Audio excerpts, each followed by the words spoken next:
देखिए हमारी तरफ। भगवान श्री हरि ने कहा, पिताजी आप लोगों ने स्वयंभू मनवंतर में मेरी बृहद तपस्या की थी,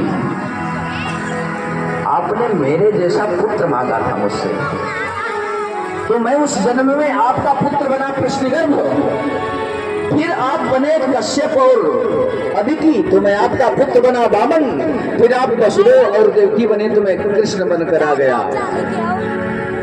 वसुदेव जी ने कहा, भैया तो पुत्र बनकर आने को मैंने बोला था, आप तो पिता बनकर आए हो। वसुदेव जी टोकरी में रखकर कन्हैया को, अपने पुत्र को, अपने लाला को मथुरा से गोकुल चले।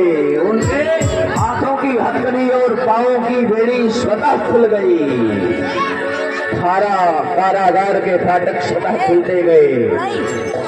वसुदेव जी ने अपने पैर को आगे बढ़ाया तो फिर बढ़ते ही गए। मार्ग में यमुना जी आई, विकराल प्रतीत हो रही थी। यमुना जो यम की अनुजा थी, उनके स्वरूप को देखकर ऐसा लग रहा था वह यमानुजा नहीं, यमाग्रजा जैसी दिख रही थी।